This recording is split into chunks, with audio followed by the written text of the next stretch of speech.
एक जंगल में एक बूढ़ी माँ और उसकी पोती रहती थी। बूढ़ी माँ काफी परोपकारी स्वभाव की थी।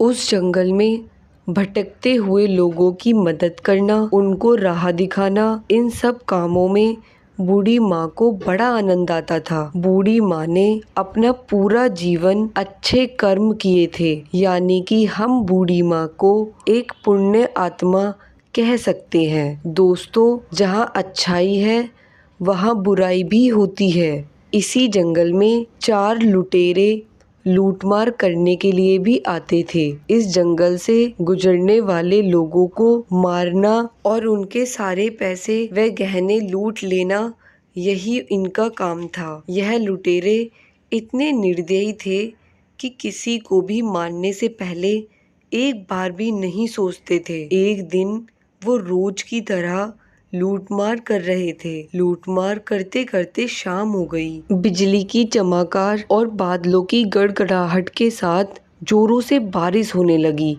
वह चारों लुटेरे जंगल में सहारे के लिए इधर उधर भागने लगे। अचानक उनको बूढ़ी माँ की कुटिया दिखी और वह उसकी ही कुटिया के पास पहुँच गए। चारों लुटेरे ने तय किया कि जब तक बारिश हो रही है तब तक इस कुटिया में रहेंगे और बारिश बंद होते ही बुढ़िया को मारकर उसका सारा धन लूट लेंगे। उन्होंने झूठ बोलकर बूढ़ी माँ से मदद मांगी। उसी जंगल में रहने वाली बूढ़ी माँ ने इन चारों लुटेरे के बारे में काफी कुछ सुन रखा था। उन्हें एक नज़र में ही देखते ही बूढ़ी माँ ने उनको पहचान लिया। वह 4 थे और ताकतवर भी। बूढ़ी माँ कमज़ोर थी, इसीलिए बूढ़ी माँ ने उन्हें ना पहचानने का नाटक किया। बूढ़ी माँ को यह भी डर था कि उसके विरोध करने पर कहीं वह चारों उसे और उसकी पोती को हानि ना पहुँचाएं। कुछ सोचने के बाद बूढ़ी माँ ने उनको रात के लिए सहारा दिया।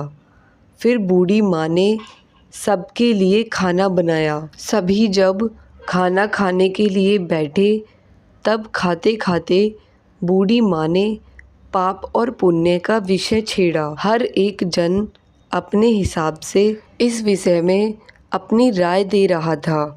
बूढ़ी माँ का कहना था कि हमारे पुण्य हमारे जीवन के आखिरी दम तक काम आते हैं और हमारा सुरक्षा कवच बनकर रहते हैं। बूढ़ी माँ की ऐसी बातें सुनकर सभी चारों लुटेरे ठहाके लगाकर हंसने लगे। जाहिर सी बात है कि चारों लुटेरों में पुण्य की ऐसी बातों में विश्वास नहीं रखते थे, इसीलिए बेधड़क पाप वाले काम किया करते थे। आखिर में बूढ़ी माँ ने शर्त लगाई। वह बोली, बाहर बिजली गिर रही है, हर एक व्यक्ति उस सामने के पेड़ को छू करके वापस कुटिया में वापस आएगा। जिसके ऊपर बिजली गिरी वह पापी होगा और जो सही सलामत से वापस कुटिया में आएगा वह पुण्यवान होगा। पहला लुटेरा और पेड़ को स्पर्श करके सही सलामत से कुटिया में आ गया। ऐसा ही दूसरा गया, फिर तीसरा गया और चौथा गया। सभी सही सलामत कुटिया में वापस आ गए। अब बारी थी बूढ़ी माँ की और उसकी पोती की। बूढ़ी माँ के मन में डर आया कि वह चारों ही लुटेरे पुण्यवान निकले। इसका मतलब हम ज़रूरी पापी हैं, बिजली हमारे ऊपर ही गिरेगी। लेकिन शर्त लगाई थी और पूरी तो करनी ही थी, इसीलिए उसने अपनी पोती को गोदी में उठाया और कुटिया के बाहर पैर रखा। उसी वक्त आसमान से एक बिजली तेज गड़गड़ाहट के साथ उस कुटिया पर गिरी और कुछ ही देर में उन चारों की उसी जगह पर मृत्यु हो गई। इस कहानी से हम ये समझ सकते हैं कि एक पुण्यवान व्यक्ति के सहारे से वो चारों पापी सलामत थे, पर जैसे ही वो उनसे दूर हुई तो उनका सुरक्षा कवच जैसे चला गया।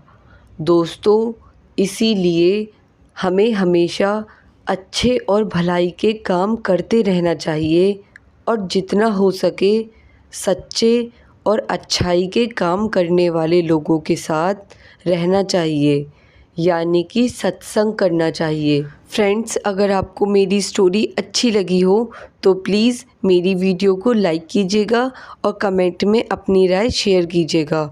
और अगर मेरे चैनल पर न्यू आए हैं तो चैनल को सब्सक्राइब कीजिएगा। और वीडियो सुनने के लिए आपका बहुत बहुत धन्यवाद।